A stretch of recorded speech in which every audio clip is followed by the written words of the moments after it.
Salam saudara, di mana Anda berada saat ini, saya percaya di mana saudara berada, Tuhan juga ada di tempat saudara. Amin. Saya percaya di mana hari-hari yang saat ini ada pada kita, keadaan yang tidak menentu, yang memisahkan kita, baik jarak, waktu, dan tempat, semua tidak menghalangi kita untuk bersekutu bersama Tuhan. Amin saudara. Saudara, pujian ini mengatakan bahwa ada janji di dalam pujian ini. Saudara, saya jemput bangkit berdiri, kita akan bersemangat memuji Tuhan. Katakan bahwa Yesuslah pengharapan kita di tengah badai yang hidup kita alami saat ini. Tuhan tetap menjadi pengharapan kita yang kuat. Katakan, deklarasikan bahwa Tuhanlah kekuatan kita, Dialah pengharapan kita. Pujilah nama Tuhan. Haleluya, haleluya. Yesuslah pengharapanku di tengah badai hidup. Padamu aku percaya, ku pegang janjimu, ku dapat keselamatan di dalam namamu. Yesus, aku percaya. Yesus, aku percaya. Yesus, aku percaya, sungguh tiada yang mustahil bagimu. Oh, Yesus, aku percaya. Yesus, aku percaya, pasti ku dapat mujizat yang besar. Aku percaya. Yesuslah pengharapan kita, Dialah kekuatan kita. Percayalah kepada Tuhan. Haleluya, haleluya, haleluya. Yesuslah pengharapanku di tengah badai hidup. Padamu aku percaya, ku pegang janjimu, dapat kemenangan di dalam namamu. Katakan, Yesus, aku percaya. Yesus, aku percaya. Amin. Yesus, aku percaya, sungguh tiada yang mustahil bagimu. Katakan, Yesus, aku percaya. Yesus, aku percaya. Yesus, aku percaya, pasti ku dapat mujizat yang besar. Aku percaya. Yesus, aku percaya. Yesus, aku percaya. Yesus, aku percaya, sungguh tiada yang mustahil bagimu. Yesus, aku percaya. Yesus, aku percaya, pasti ku dapat mujizat yang besar. Aku percaya. Tetap semangat memuji Tuhan. Katakan dengan hatimu bahwa Tuhanlah pengharapan kita, Dialah kekuatan kita. Tiada yang mustahil bagi Dia untuk memelihara kita. Haleluya. Yesuslah pengharapanku di tengah badai. Amin. Haleluya. Padamu aku percaya, ku pegang janjimu, dapat kemenangan di dalam namamu. Dengan iman katakan, Yesus, aku percaya. Yesus, aku percaya.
menjadi keyakinan saudara, pastikan bahwa Tuhan memelihara hidup saudara.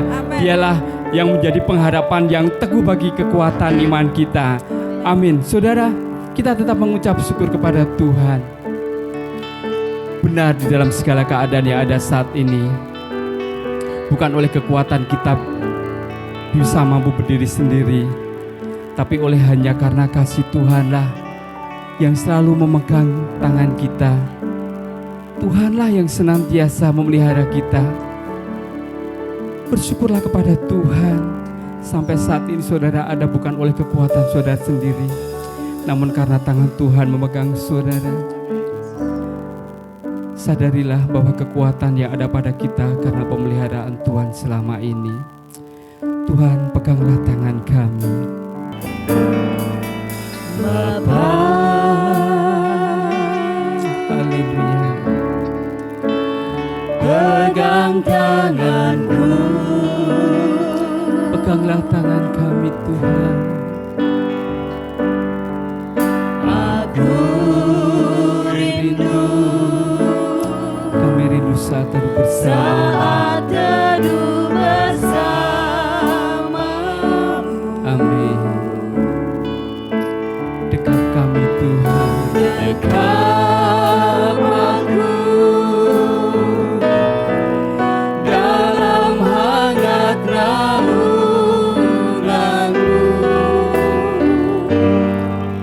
bawa hidupku padamu, masuk dalam akarmu yang katakan, Bapa, pegang tanganku. Peganglah tangan kami Tuhan. Kami tak mampu berjalan tanpa pegangan tangan. Kami mengandalkan Engkau di dalam setiap keadaan kami Tuhan. Aku rindu ada di dalam hatimu Tuhan. Amin, haleluya. Terima kasih Tuhan. Engkau terang yang membuatku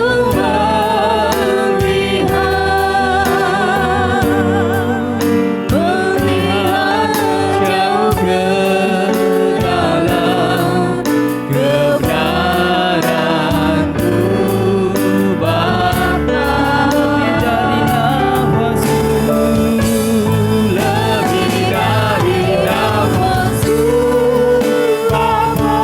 Lebih dari nafas kami, kami memerlukan Engkau di dalam setiap keadaan kami Tuhan. Berjalan di sampingmu, Bapa, seumur hidupku. Lebih dari nafasku, lebih dari nafasku, Bapa. Berkat kasih-Mu, Bapa. Peganglah tanganku ya Bapa, untuk selamanya.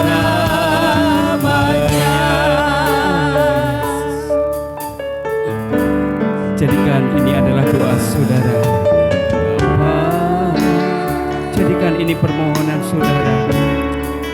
Di tengah-tengah keadaan yang ada saat ini, biarlah kita selalu dipegang oleh tangan Bapa yang senantiasa menuntun kita di dalam setiap kondisi kehidupan kita yang saat ini sangat tidak menentu.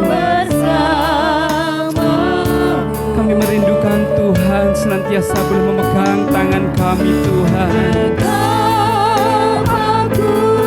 Dekat kami Tuhan.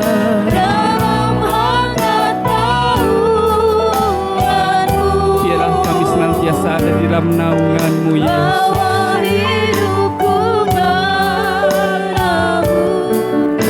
Masuk dalam akarmu yang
pemeliharaannya yang ajaib atas kehidupan kita.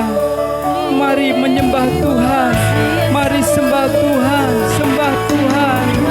Ku puji namamu, ku tinggikan Kau Yesusku.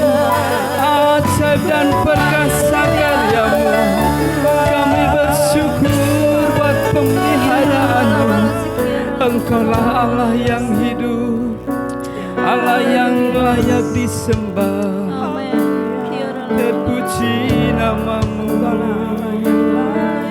haleluya. Bersyukur, bersyukur, terima kasih, haleluya. Kami akan tetap memandang-Mu Tuhan. Kami tidak akan memandang di sekitar kami banyak badai silih berganti yang senantiasa memberikan rasa takut dan tidak aman kepada kami. Namun kami tetap percaya bila Engkau memegang tangan kami dan kami memandang-Mu Tuhan. Kami percaya Engkau menyertai kami, bahwa pemeliharaan-Mu juga tidak pernah berhenti atas kehidupan kami. Ku pandang wajah-Mu Tuhan, ku pandang wajah-Mu.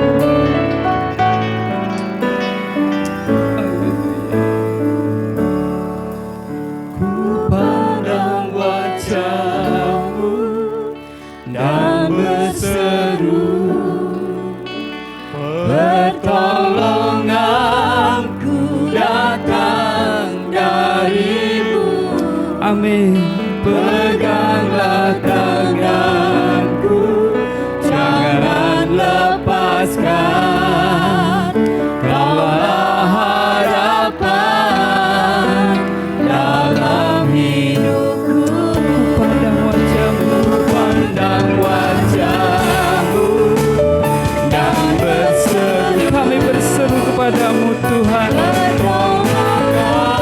Pertolongan kami hanya datang daripada-Mu Tuhan. Kami bersyukur. Peganglah tangan kami. Kaulah harapan dalam hidupku. Ku pandang wajah-Mu dan berseru.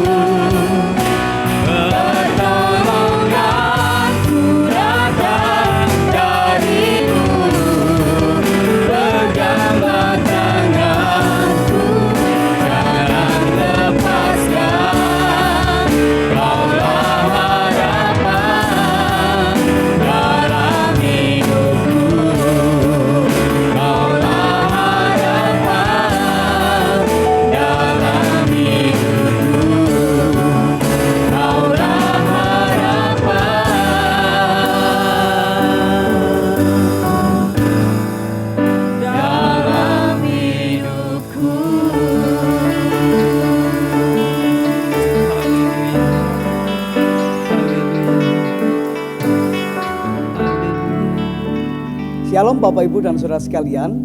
Sekarang tiba waktunya kita akan bersama-sama mendengarkan firman Tuhan pada saat ini. Bagi kita yang ada di rumah, mari kita sama-sama akan datang kepada Tuhan. Kita akan berdoa bersama-sama supaya Tuhan mengurapi kita, menuntun kita, sehingga firman Tuhan ini menjadi rema buat kita. Mari kita berdoa sama-sama.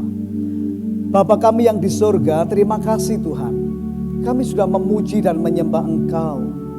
Saat ini waktunya kami belajar dari firman-Mu, supaya hidup kami terpimpin oleh Engkau sendiri. Mari urapi kami ya Tuhan, oleh kuasa Roh Kudus-Mu. Kami sungguh-sungguh berdoa, datanglah kerajaan-Mu, jadilah kehendak-Mu dalam hidup kami seperti dalam sorga. Mari Tuhan Kau hadir di tengah setiap umat-Mu, di rumah mereka, di tengah keluarga mereka, sehingga mereka semua bisa merasakan kasih-Mu, setia-Mu dalam hidup mereka. Kami menyerahkan hidup kami ke dalam tangan-Mu. Kami percaya di dalam Tuhan selalu ada mujizat, ada pertolongan, ada kepastian dalam hidup kami. Kami serahkan pemberitaan firman Tuhan supaya bukan karena kekuatan manusia, tetapi karena kuasa Roh Kudus itu dinyatakan kepada kami semua. Dalam nama Tuhan Yesus kami berdoa. Haleluya. Amin. Baik Bapak Ibu dan saudara sekalian, kita sekarang akan kembali masuk dalam firman Tuhan. Dan hari ini kita akan belajar dalam sebuah tema, yaitu ketika semuanya serba sulit. Tema kita hari ini adalah ketika semuanya serba sulit. Hari-hari ini di negeri kita sedang terjadi kegoncangan. Dan bukan hanya kegoncangan di negeri kita saja. Di banyak negara lain, di berbagai benua sedang terjadi kegoncangan. Berawal dari pandemi virus COVID-19, penyakit, sekarang mulai menjadi krisis ekonomi global. Dan Bapak Ibu saudara sekalian, di tengah situasi yang seperti ini, maka kita memerlukan pertolongan Tuhan. Kita memerlukan tuntunan Tuhan supaya kita memiliki kepastian akan pemeliharaan Tuhan. Ketika kita memasuki masa krisis, maka itu menjadi suatu masa dengan dimensi yang baru buat kita. Ada dimensi yang baru, ada ukuran yang baru, ada banyak hal menjadi baru dalam hidup kita. Namun kita harus percaya satu perkara ini, krisis bisa dilalui. Yang setuju katakan amin. Saya mau katakan sekali lagi buat kita, memang krisis membuat kita mengalami sebuah dimensi yang baru. Yang dulu kita nggak alami, sekarang kita alami. Yang dulu kita tidak tahu, sekarang kita jadi tahu.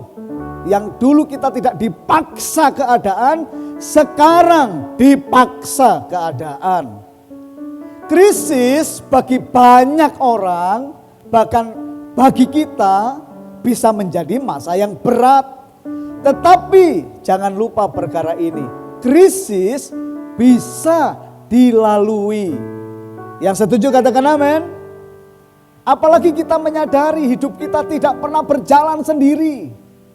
Tuhan menyertai kita, bersama Tuhan, maka kita bisa melewati semua tantangan hidup kita.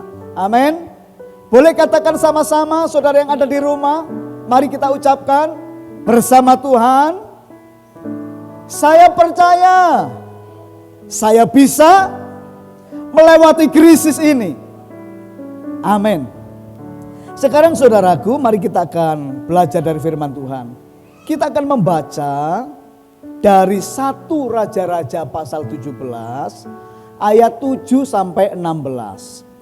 1 Raja-Raja pasal 17 ayat 7 sampai ayat 16. Semua yang di rumah saya undang, saya ajak buka Alkitab supaya kita bisa mengikuti tuntunan firman Tuhan ini. Mari dibuka dulu. 1 Raja-Raja 17 ayat 7 sampai ayat 16. Dan saya akan ajak kita membaca. Kita akan membacanya bersama-sama supaya kita akan mengerti firman Tuhan yang menjadi dasar pengajaran kita hari ini. Mari kita mulai. 1 Raja-Raja 17 ayat yang ke-7 kita mulai. Tetapi sesudah beberapa waktu sungai itu menjadi kering, sebab hujan tiada turun di negeri itu. Maka datanglah firman Tuhan kepada Elia, bersiaplah, pergi ke Sarfat yang termasuk wilayah Sidon, dan diamlah di sana.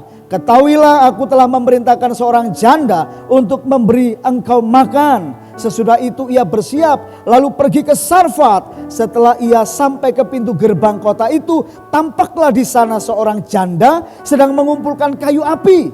Ia berseru kepada perempuan itu, katanya, cobalah ambil bagiku sedikit air dalam kendi supaya aku minum. Ketika perempuan itu pergi mengambilnya, ia berseru lagi, cobalah ambil juga bagiku sepotong roti. Perempuan itu menjawab, demi Tuhan Allahmu yang hidup, sesungguhnya tidak ada roti padaku sedikit pun, kecuali segenggam tepung dalam tempayan dan sedikit minyak dalam buli-buli. Dan sekarang aku sedang mengumpulkan 2-3 potong kayu api. Kemudian aku mau pulang dan mengolahnya bagiku dan bagi anakku.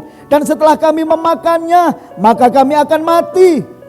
Tetapi Elia berkata kepadanya, jangan takut, pulanglah, buatlah seperti yang kau katakan. Tetapi buatlah lebih dahulu bagiku sepotong roti bundar kecil daripadanya dan bawalah kepadaku. Kemudian barulah kau buat bagimu dan bagi anakmu. Sebab beginilah firman Tuhan Allah Israel, tepung dalam tempayan itu tidak akan habis dan minyak dalam buli-buli itu tidak akan berkurang sampai pada waktu Tuhan memberi hujan ke atas muka bumi.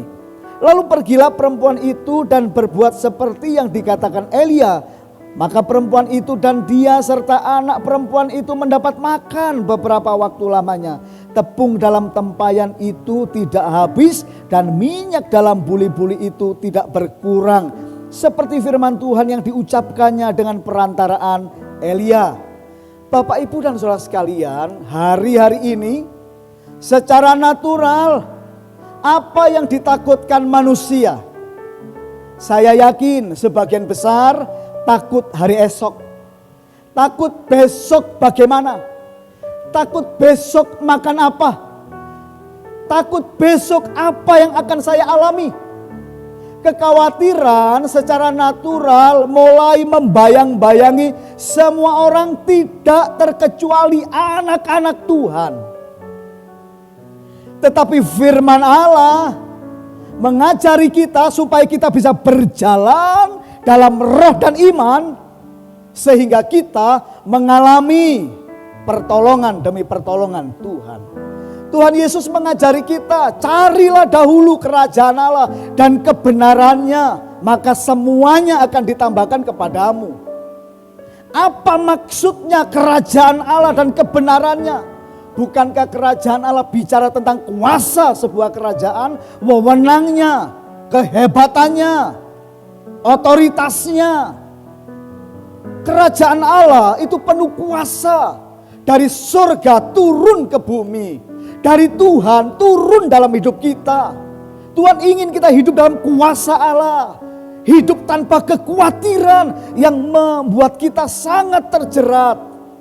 Tuhan mengajari kita, jangan khawatir akan hidupmu. Apa yang hendak kamu makan, kamu minum, kamu pakai, semua itu dicari bangsa-bangsa yang tidak mengenal Allah. Tapi kamu, artinya saya dan Bapak Ibu Saudara sekalian, jangan takut, kata Tuhan, jangan khawatir. Sebab Bapamu yang di surga tahu kamu perlu semua itu. Firman Tuhan mengajari kita hidup secara kerajaan Allah. Hidup dalam kualitas kerajaan Allah. Jadi mari kita belajar dari kisah ini.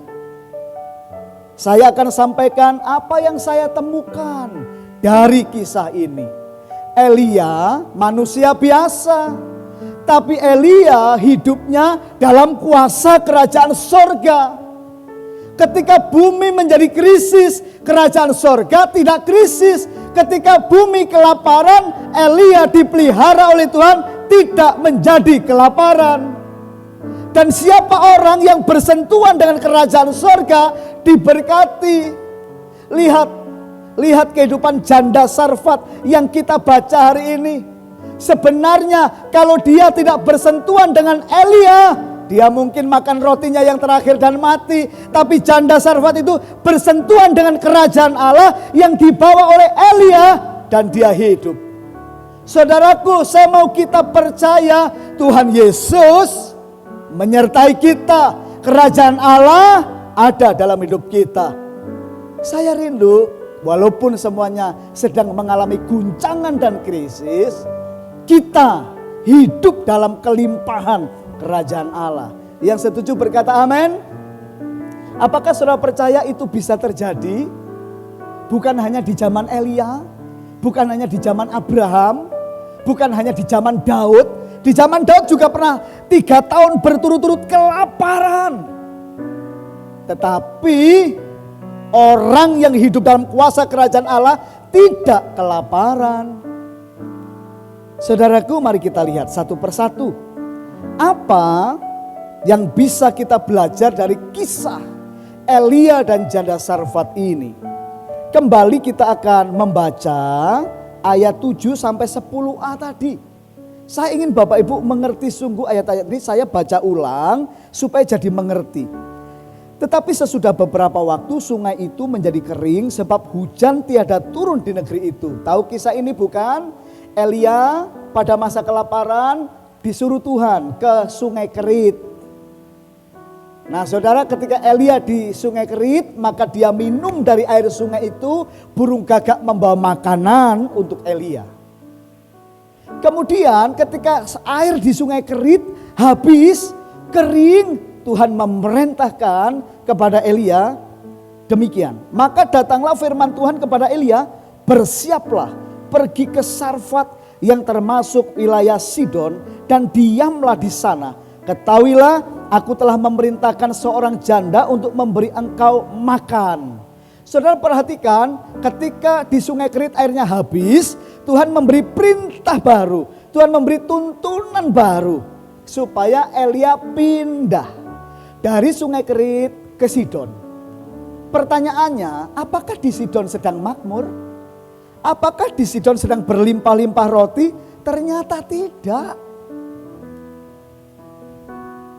Kalau kita berpikir, harusnya ketika Tuhan menyuruh Elia ke Sidon, Sidon lagi panen roti, Sidon lagi banyak makanan, itu yang paling masuk akal. Ternyata tuntunan Tuhan memang sering tidak masuk akal. Sampai di Sidon, Sidon sama-sama kering, Sidon sama-sama krisis. Yang disuruh Tuhan memelihara Elia juga seorang janda. Dan janda itu janda miskin. Janda yang tidak punya apa-apa. Hanya dia dan anaknya. Dan punya sedikit tepung, sedikit minyak. Bahkan janda itu berkata, setelah kami makan ini kami akan mati. Bapak, Ibu dan saudara sekalian, apa yang kita bisa belajar? Lihat ya, lihat Elia. Ayat 10, sesudah itu ia bersiap lalu pergi ke Sarfat. Walaupun ke Sarfat itu secara manusia bukan jawaban. Karena Sarfat juga krisis. Sarfat di Sidon juga kelaparan. Tapi Elia tetap mentaati, mematuhi perintah Tuhan. Di masa sulit banyak orang menjadi punya alasan untuk tidak taat kepada Tuhan. Di masa krisis banyak orang punya alasan untuk menjadi tidak taat kepada Tuhan. Tapi hari ini kita mau belajar di tengah masa sulit kita harus taat. Sekalipun sulit harus taat. Taat di tengah kesulitan, itu firman Tuhan buat kita hari ini. Saul menjadi contoh. Saul itu ketika krisis menimpa dia, ketika dia takut didesak rakyat, dia tidak taat, Tuhan menolak dia sebagai raja. Kenapa banyak anak-anak Tuhan seringkali hidupnya akhirnya berliku-liku jalannya. Harusnya diberkati berlimpah-limpah, harusnya berhasil dengan mudah, harusnya diberkati dengan gampang oleh Tuhan. Tiba-tiba dia jadi gak gampang berkatnya. Karena krisis itu tantangan. Krisis, masa sulit itu tantangan buat kita semua. Apakah di masa sulit masih bisa mentaati Tuhan? Prinsip ini bukan hanya terjadi di zaman Elia. Di semua zaman tokoh-tokoh Alkitab selalu ada ujian tentang masa sukar, tentang masa sulit. Daniel contohnya. Daniel menghadapi masa sulit karena peraturan raja tidak boleh berdoa kecuali menyembah patung buatan raja. Di masa sukar tantangan menjadi besar. Di masa sulit maka tantangan iman kita menjadi semakin besar. Mau berpegang kepada percaya kita akan Allah atau masuk akal atau enggak masuk akal. Banyak orang menjadi gagal karena waktu masa sulit datang dia mulai berdalih dan tidak taat kepada Tuhan. Kita bisa mengalami krisis bukan hanya krisis makanan. Kita bisa mengalami krisis dalam pekerjaan, ada krisis hubungan dengan atasan, dengan teman kerja.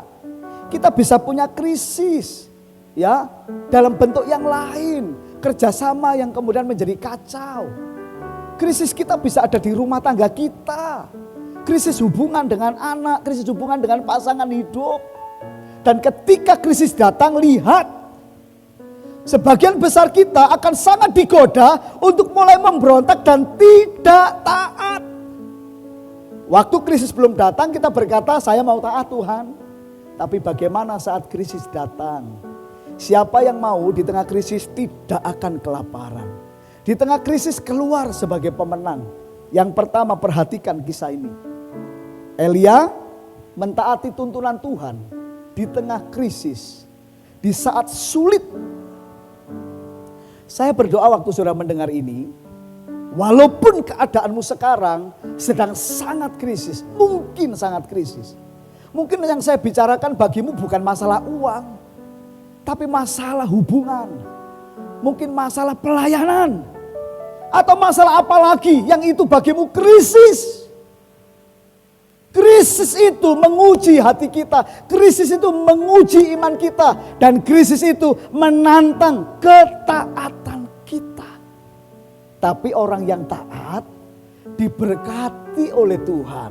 Orang yang taat dibimbing oleh Tuhan. Orang yang taat ditata hidupnya oleh Tuhan. Orang yang taat dijadikan pemenang oleh Tuhan. Saudaraku, maukah engkau taat walaupun sulit? Krisis tidak boleh jadi alasan untuk berdalih dari mentaati Tuhan. Saya memerlukan ketaatan. Saudara memerlukan ketaatan. Firman Tuhan ini benar. Seandainya Elia hari itu berdasarkan akal pemikirannya, tidak mungkin, gak ada gunanya ke Sarfat. Sarfat juga kering Tuhan. Sidon juga kelaparan Tuhan. Dan Elia tidak berangkat. Maka saya yakin Elia tidak akan terpelihara. Dan mungkin Tuhan sudah menolak Elia sebagai nabinya. Sudah mesti mengerti bahwa ketaatan adalah garansi Tuhan masih mau memakai kita. Kita harus belajar taat di tengah krisis. Apa yang Tuhan tuntut dari engkau, apa yang Tuhan tuntun buat saudara, engkau harus belajar mentaatinya. Sebab itulah garansi Tuhan masih memakai engkau dan Tuhan mau untuk terus memberkati engkau. Amin saudara. Setuju saudaraku? Ketika segala sesuatu menjadi sulit, kita perlu tetap taat kepada tuntunan Tuhan. Itu yang pertama. Sekarang yang kedua, kita membaca kembali ayat yang ke-14, ayat 13 dan 14. Dari pasal 17 tadi, kita lihat apa yang dilakukan Elia ketika dia sampai di Sarfat dan ketemu dengan janda itu. Mari kita baca. Tetapi Elia berkata kepadanya, janganlah takut, pulanglah, buatlah seperti yang kau katakan, tetapi buatlah lebih dahulu bagiku sepotong roti bundar kecil daripadanya dan bawalah kepadaku, kemudian barulah kau buat bagimu dan bagi anakmu. Sebab beginilah firman Tuhan Allah Israel, tepung dalam tempayan itu tidak akan habis. Dan minyak dalam buli-buli itu pun tidak akan berkurang sampai pada waktu Tuhan memberi hujan ke atas muka bumi. Sebenarnya saya yakin Elia itu awalnya tidak langsung yakin kepada janda itu. Apa buktinya? Perkataan Elia kepada janda itu yang pertama gak langsung minta makan. Coba gitu, ambilkan aku minum. Jadi dia baru menguji. Benarkah ini janda yang Tuhan pilih? Dan ketika janda itu dikatakan Elia, coba ambilkan aku minum. Dia berangkat. Elia mulai yakin, oh berarti ini jandanya. Baru Elia mencoba lagi. Oh iya, buatkan bagiku roti kecil dulu. Baru setelah engkau membuatkan aku, kamu makan dengan anak-anakmu.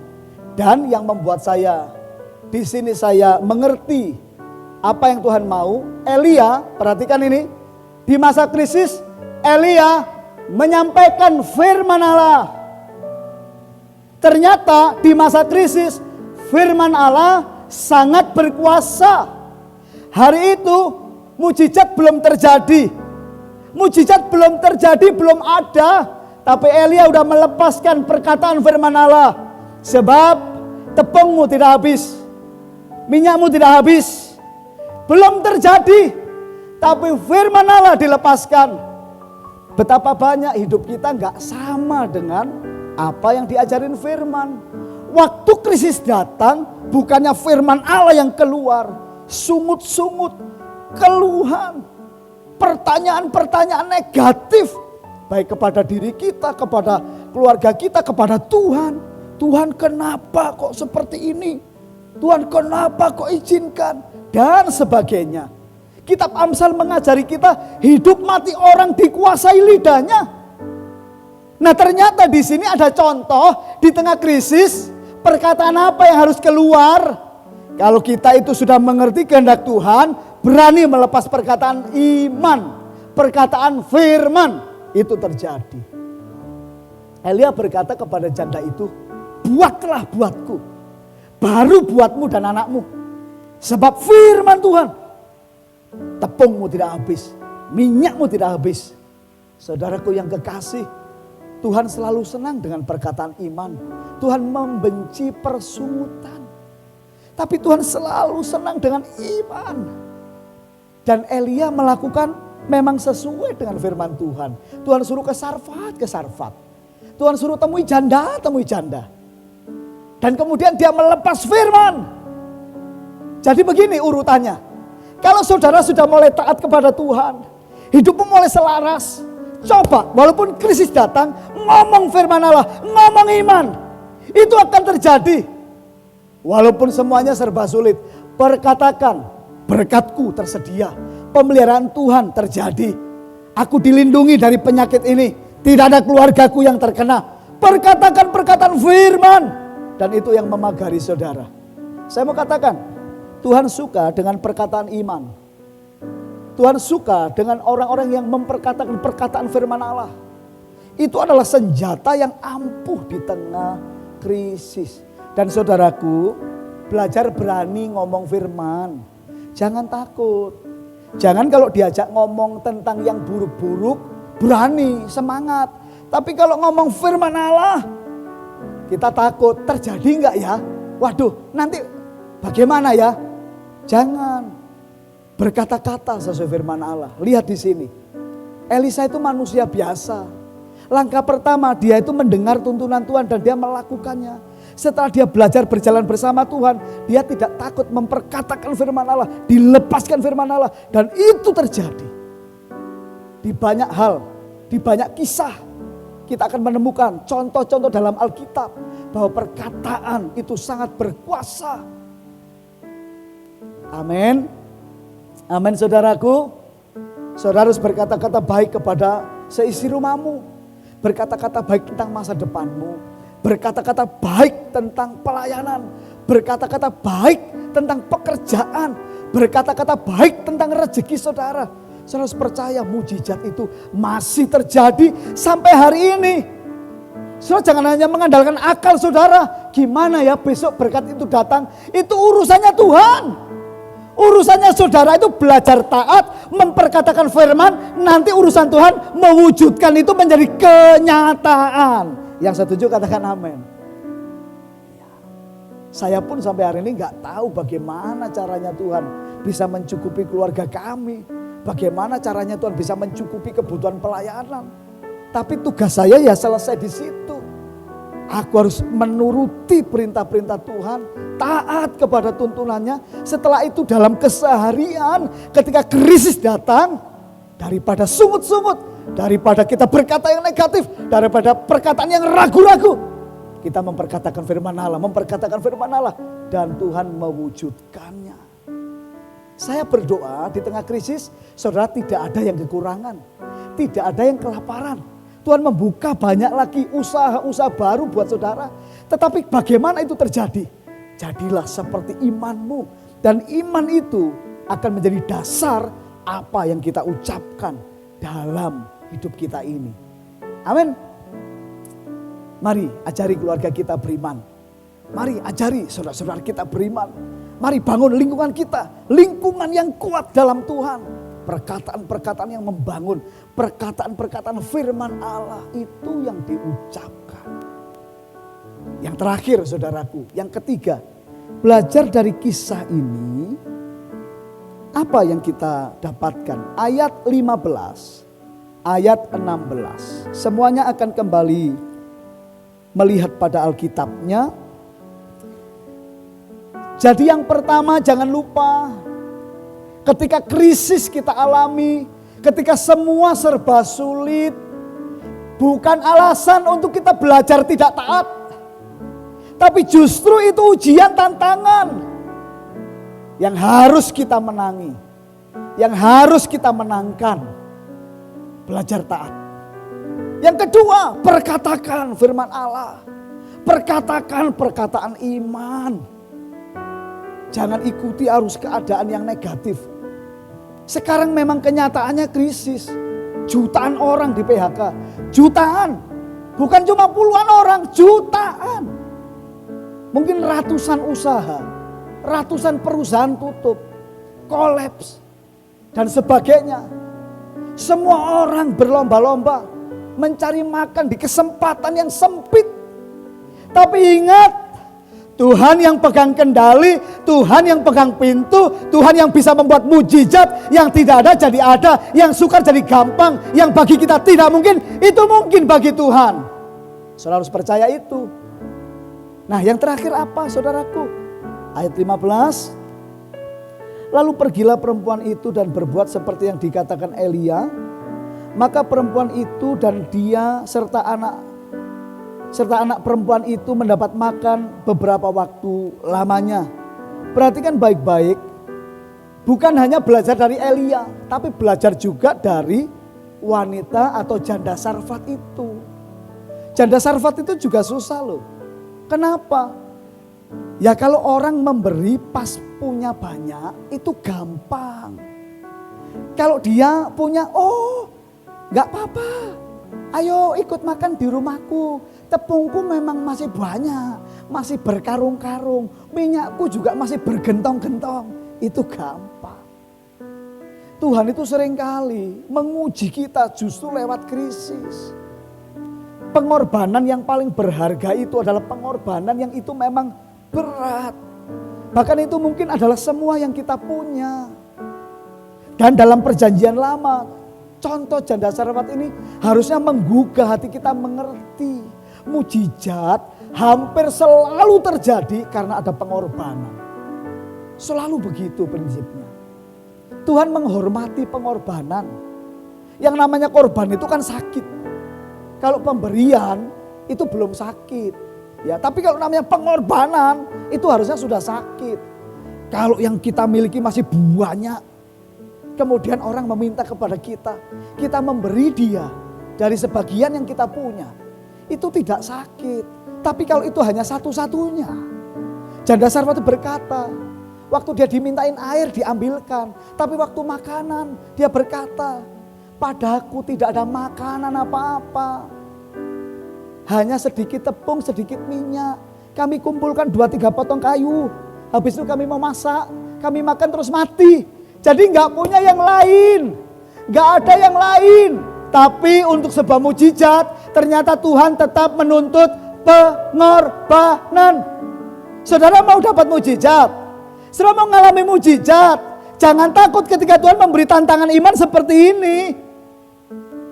Janda Sarfat itu menjadi sebuah contoh prinsip. Memang pengorbanan di saat krisis membutuhkan iman yang lebih besar dari biasanya. Tapi saya mau katakan sekali lagi, Tuhan sangat menghargai pengorbanan. Ya. Contoh yang lain. Bukankah pada waktu 5 roti dan 2 ikan diserahkan ke tangan Tuhan, itu untuk jumlah orang tidak ada artinya. Tapi untuk bekal anak kecil itu segala-galanya. Bagi kebutuhan orang itu gak ada apa-apanya.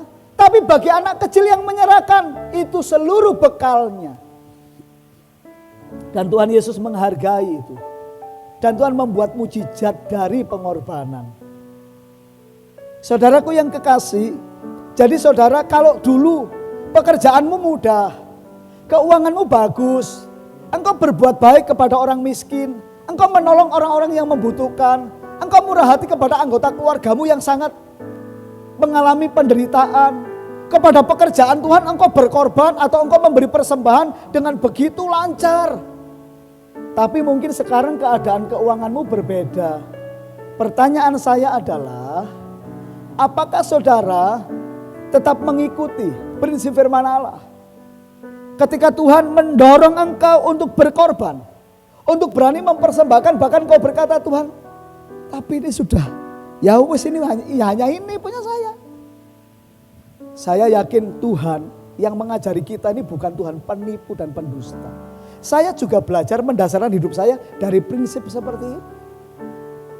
Kalau Tuhan menggerakkan kita, kalau Tuhan mendorong kita, kita menabur, kita berkorban, kita harus punya iman yang besar. Memang pengorbanan di saat krisis seringkali membutuhkan iman yang lebih besar dari biasanya. Tapi iman yang besar menghasilkan mujizat yang besar juga. Amin saudaraku. Pada waktu pendeta Yonggi Cho memulai pelayanannya, dia memulai pelayanannya dengan orang-orang miskin. Dan kemudian dia juga melayani jemaatnya dalam sebuah tenda tentara. Dan pada masa itu adalah masa krisis di Korea Selatan. Tetapi iman jemaat sedang mulai bertumbuh. Dan kemudian Yonggi Cho diperintahkan Tuhan untuk membangun gedung gereja yang bisa menampung jemaat-jemaat yang beribadah yang sebelumnya hanya di tenda saja. Dan karena masa krisis, hampir semua orang enggan mengeluarkan uang. Semua orang berusaha menghemat. Semua orang berusaha menahan-nahan uang. Karena memang masa krisis. Ini sungguh-sungguh terjadi dalam biografi perjalanan pelayanan pendeta Yonggi Cho. Dan kemudian di salah satu jemaat, ketika usaha pembangunan gereja itu macet, tidak ada persembahan, dana yang masuk sangat kecil. Karena semua orang di tengah krisis menahan uang, menahan berkat. Seorang janda yang sangat miskin, tidak punya apa-apa, tinggal hanya di rumah yang sangat kumuh. Satu hari Minggu dia menyerahkan mangkuk dan sumpitnya kepada pendeta Yonggi Cho. Pendeta Yonggi Cho bingung menerima mangkuk itu. Dan ibu tua ini berkata, Pak Gembala, saya sungguh-sungguh tidak punya apa-apa lagi. Ini adalah satu-satunya mangkuk yang saya pakai untuk makan. Tapi saya merasa Tuhan menyuruh saya menyerahkan ini kepadamu. Jadi saya persembahkan mangkuk dan sumpit saya ini. Dan setelah ini saya juga tidak tahu bagaimana saya harus makan. Tapi saya berikan sesuai dengan tuntunan Tuhan. Saudara, ini cerita sungguh terjadi. Dan setelah itu Cho Yonggi menerimanya. Dan dia meminta Tuhan memberinya hikmat. Kenapa Tuhan suruh janda yang sangat melarat, bahkan mangkuk satu-satunya tempat dia makan, setelah itu gak ada lagi. Hari Minggu berikutnya dia mulai ceritakan itu kepada jemaat. Dan di tengah jemaat masih banyak orang-orang yang masih punya tabungan, punya uang. Dan oleh persembahan itu, tiba-tiba Roh Kudus mulai bekerja di hati jemaat. Mereka yang takut akan masa depan, mereka yang takut untuk menabur, membuka perbendaharaan mereka. Mereka mulai memberi. Singkat cerita, gereja itu jadi dengan megah. Dan kita tahu, pendeta Yonggi Cho pernah menjadi gembala terbesar jumlah jemaatnya di dunia. Karena hampir 1 juta jiwa pada masa itu. Ya.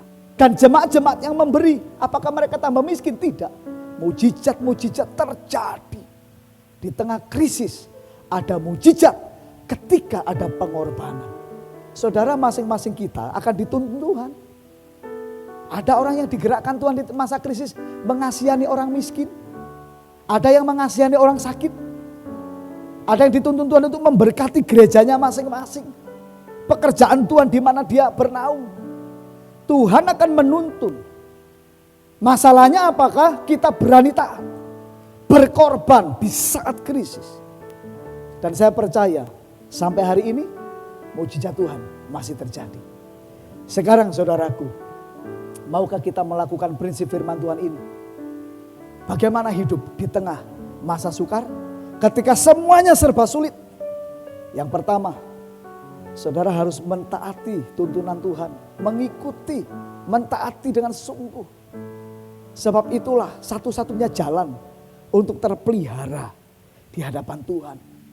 Berikutnya saudara-saudara, kita harus mulai memperkatakan, menyampaikan firman Tuhan.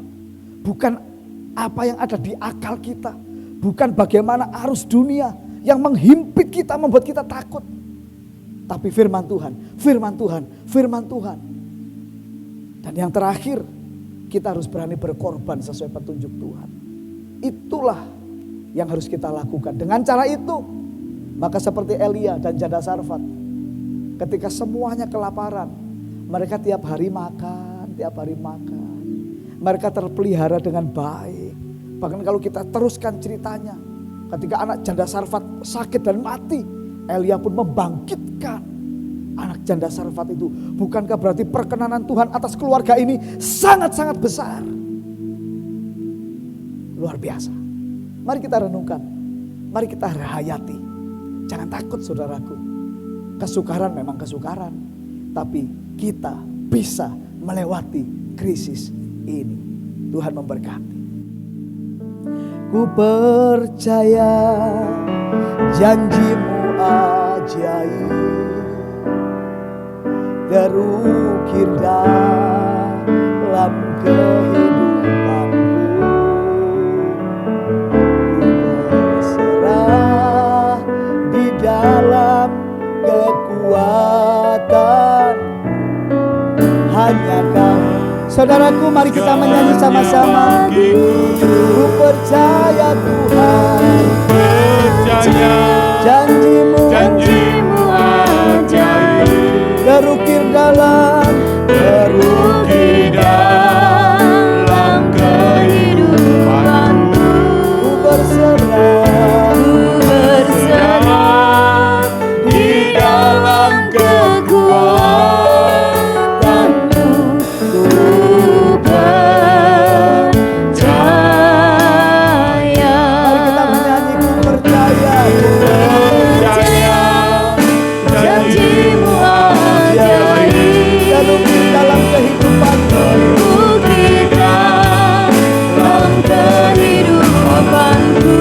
Amin Tuhan. Ku berserah di dalam kekuatan hanya Kau, segalanya. Mari semuanya kita menyanyi. Mari yang dirasakan menyanyi. Percaya janjimu ajaib, terukir dalam kehidupanku. Amin.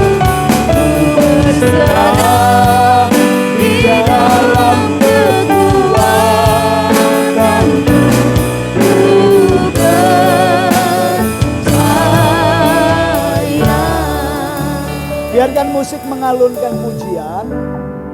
Semua sidang jemaat yang ada di rumah, dimanapun engkau berada, mari renungkan firman Tuhan sama-sama hari ini. Krisis memang krisis. Krisis lebih sulit dari biasanya. Tetapi saudaraku yang kekasih, krisis bisa dilalui. Amin.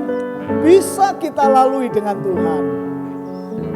Bagaimana caranya ketika segala sesuatu menjadi sulit dalam hidup kita? Yang pertama, jangan lupa saudaraku, kita harus mengikuti, mentaati tuntunan Tuhan. Amin. Amin. Jangan jadi orang yang kemudian gara-gara krisis, saudara malah justru jadikan itu alasan untuk semakin tidak taat. Tuhan akan membuat kita menjadi orang-orang yang lebih dari pemenang kalau kita hidup taat. Ketaatan adalah garansi bahwa Tuhan tidak akan pernah menolak kita dan Tuhan selalu memelihara kita dengan kemurahannya. Memang di tengah krisis kita perlu banyak mujizat. Di tengah krisis kita perlu kemurahan Tuhan. Amin saudara. Oleh sebab itu kita lakukan prinsip ini. Saudaraku yang kekasih, di tengah krisis jaga perkataan saudara. Jangan berkata-kata yang jelek, jangan yang negatif. Memang sekeliling kita akan sering mengajak kita, kadang-kadang membicarakan gimana ini, semuanya jadi sulit dan sebagainya. Tapi kita harus belajar, hidup kita ini karena Tuhan, bukan karena keadaan. Amin saudaraku. Mari kita jaga perkataan, firman Tuhan yang kita lepaskan, janji Tuhan yang kita perkatakan. Maka Tuhan bertanggung jawab menggenapi janjinya itu. Yang terakhir, pengorbanan itu seperti sebuah pintu masuknya. Tuhan itu bisa melipat gandakan berkat. Saudaraku, kalau saya berkata begini, bukan hanya saja ini buat untuk jemaat, tidak. Buat semua hamba Tuhan, buat semua pelayan Tuhan, buat semua jemaat Tuhan, buat semua umat Tuhan, prinsipnya sama. Mari jangan takut kalau Tuhan menuntun kita untuk kita menaburkan yang terbaik kepada Tuhan. Memberi buat pekerjaan Tuhan yang sepatutnya, yang selayaknya, ya kita beri. Menolong orang yang memerlukan pertolongan kita, ya kita tolong. Berbuat baik kepada siapapun yang membutuhkan, ya kita harus baik. Bukan kemudian kalau krisis jadi alasan kita menjadi jahat. Amin. Selama Tuhan menyertai kita, kita pasti tertolong. Krisis akan berlalu. Dan ketika krisis berlalu, iman kita sudah menjadi jauh lebih baik. Amin. Sekali lagi kita nyanyi dan kemudian kita persiapan untuk perjamuan kudus. Saudara yang di rumah persiapan juga roti dan anggurnya. Kita nyanyi sama-sama. Ku percaya janjimu ajaib terukir dalam kehidupanku.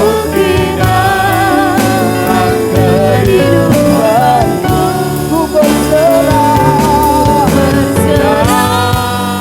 di dalam ketuhanan ya Tuhan. Mari kita imani, mari kita nikmati persekutuan dengan Tuhan.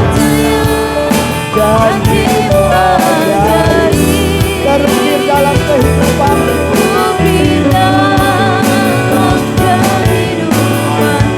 Berserah Tuhan,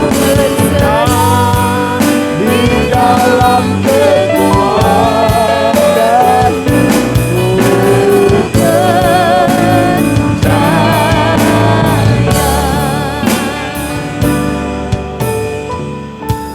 Mari Bapak Ibu yang di rumah, semua kita juga, kita akan perjamuan kudus sama-sama. Siapkan roti dan anggur saudara. Saya ajak kita akan berdoa. Saudaraku yang kekasih, kehadiran Allah sekarang menjadi nyata di dalam Kristus buat kita. Dan Tuhan Yesus menyatu dengan kita lewat perjamuan kudus. Amin. Mari kita akan berdoa sama-sama. Semua yang di rumah siapkan roti, siapkan anggur. Kita angkat roti kita. Semua kita, mari kita angkat roti.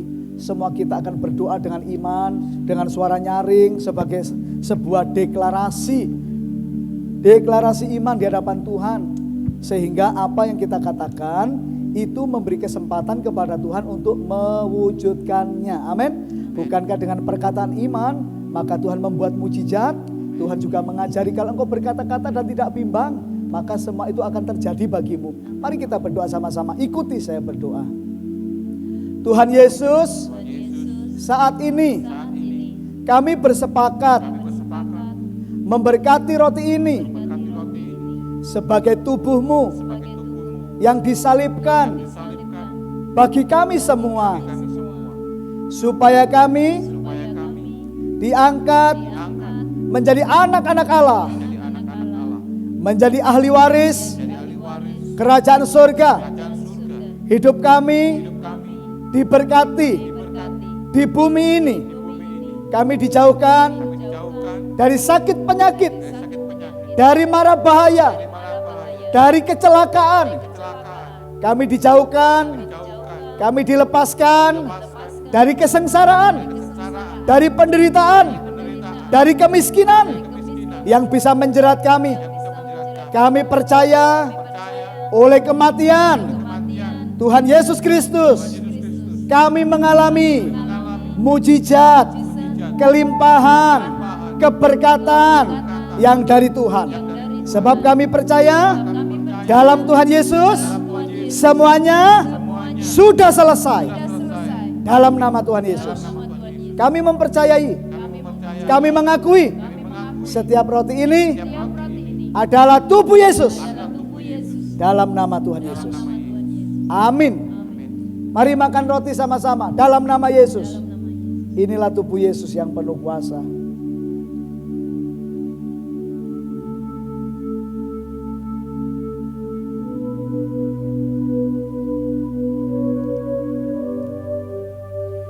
Kami bersyukur ya Tuhan. Kami percaya ya Bapa. Sebab firman-Mu adalah kebenaran dan kebenaran itu yang memerdekakan kami. Ada mujizat buat kami. Ada kuasa Tuhan yang dicurahkan berlimpah-limpah atas kami. Keluarga kami pasti diberkati. Usaha, pekerjaan, pelayanan kami, karya-karya kami, semuanya Tuhan memberkati. Karena janji-Mu, karena firman-Mu kepada kami. Kami terima dengan iman dalam nama Tuhan Yesus. Mari kita angkat anggur kita sekarang. Semua angkat anggurnya dan kita berdoa kembali sama-sama. Ikuti saya berdoa. Tuhan Yesus, saat ini kami juga mengangkat anggur ini sebagai darah-Mu. Darah perjanjian yang baru dan kekal bagi kami semua. Supaya dosa kami diampuni, kesalahan kami dihapuskan, hidup kami diubahkan menjadi segambar serupa dengan Engkau. Kami percaya darah Yesus menjadi pagar perlindungan ilahi buat setiap kami, sehingga segala yang jahat, rancangan setan, semua serangan yang diarahkan kepada kami digagalkan, dibatalkan, dilepaskan. Hidup kami diberkati Tuhan dengan berkat yang baru dan berlimpah-limpah. Kami percaya oleh darah Yesus kami diberkati. Dalam nama Tuhan Yesus, inilah darah Yesus. Amin. Mari kita minum sama-sama dalam nama Yesus. Amin.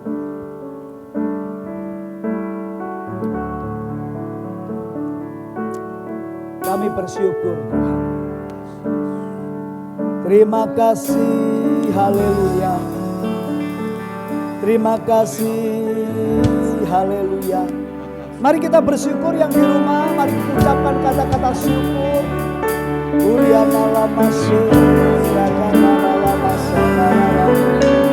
Haleluya. Curahkanlah urapan yang baru yang memberi kami berhasil, yang memberi kami kesehatan, yang memberi kami kelegaan, yang memberi kami kelepasan. Haleluya. Terima kasih Tuhan. Haleluya. Terima kasih. Terima kasih.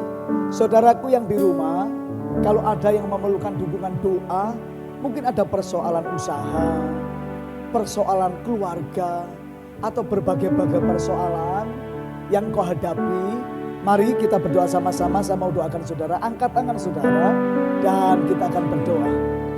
Tuhan, hamba mendoakan seluruh jemaat dalam hidup mereka secara pribadi lepas pribadi, keluarga demi keluarga.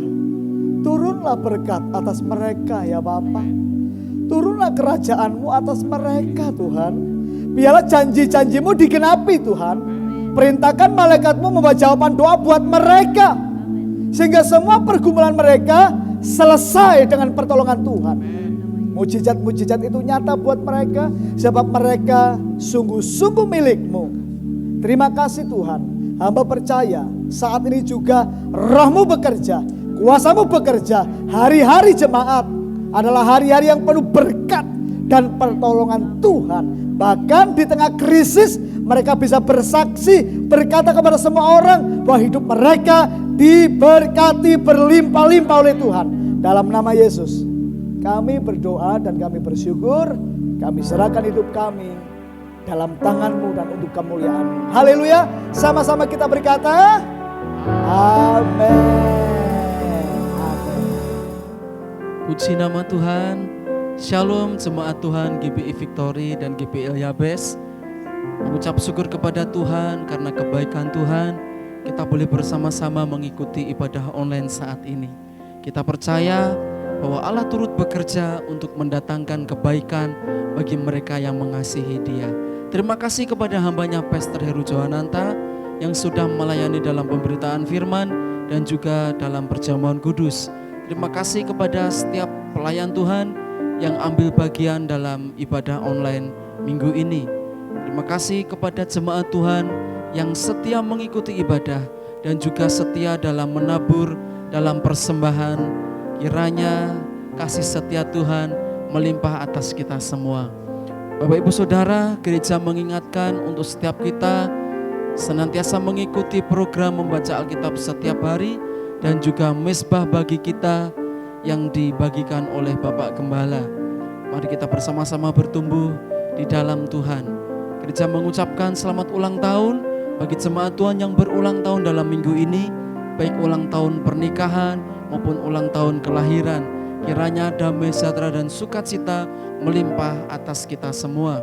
Mari kita persiapkan hati kita untuk memberi persembahan dan kita akan berdoa bersama-sama. Haleluya Tuhan, haleluya Yesus. Segala puji syukur hanya bagi-Mu ya Tuhan. Segala hormat kemuliaan hanya bagi-Mu ya Tuhan.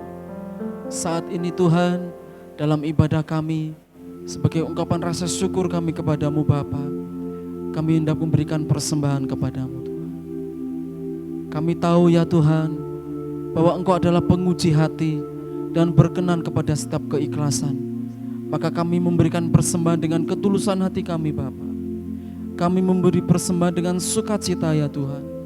Karena kami tahu Tuhan, Engkau memberkati setiap kami yang dengan rela dan sukacita memberikan persembahan bagi pekerjaan Tuhan di tempat ini ya Bapa. Kami berdoa Tuhan, ketika kami memberi persembahan, maka berkat dicurahkan atas hidup kami, atas keluarga kami, atas pekerjaan kami, dan juga gereja kami ya Bapa. Engkau berkati setiap para pelayan yang mengelola persembahan ini Tuhan, dan kami percaya semuanya bagi hormat kemuliaan nama Tuhan. Dalam nama Tuhan Yesus, kami memberikan persembahan kami. Haleluya, amin. Terima kasih, Tuhan Yesus memberkati. Baik Bapak Ibu dan Saudara semua, ibadah kita telah selesai. Kita percaya kita diberkati Tuhan, amin. Sekarang yang di rumah saya undang, mari berdiri semua sekali lagi. Yang bisa berdiri, ayo berdiri sama-sama kita menghormati Tuhan. Dan izinkan saya akan melepaskan sekali lagi doa berkat buat saudara, sehingga turun atas kita semua berkat Tuhan. Mari angkat tangan tinggi-tinggi, arahkan iman kepada Tuhan. Saudaraku yang kekasih, terimalah berkat dari Tuhan, Allah Bapa kita. Kasih karunia dan cinta Tuhan Yesus Kristus, juga persekutuan dalam Roh Kudus yang memberi saudara kuasa, hikmat, wibawa dan berkat. Sehingga sungguh-sungguh engkau diberkati Tuhan dengan berlimpah-limpah. Tuhan memperluas daerahmu. Kiranya tangan Tuhan membuat engkau berhasil dalam pekerjaanmu. Dan pada akhirnya Tuhan melindungi engkau dari segala malapetaka, supaya kesakitan tidak menimpa hidupmu. Biarlah ini menjadi tanda mujizat di antaramu sampai anak cucumu untuk selama-lamanya. Maranatha, Tuhan datang, kita akan naik ke surga dalam keadaan penuh iman, tanpa cacat celah, dalam sukacita yang tiada taranya. Dalam nama Tuhan Yesus, setiap kita yang percaya dan diberkati, sama-sama kita berkata, amin. Tepuk tangan sama-sama. Terima kasih.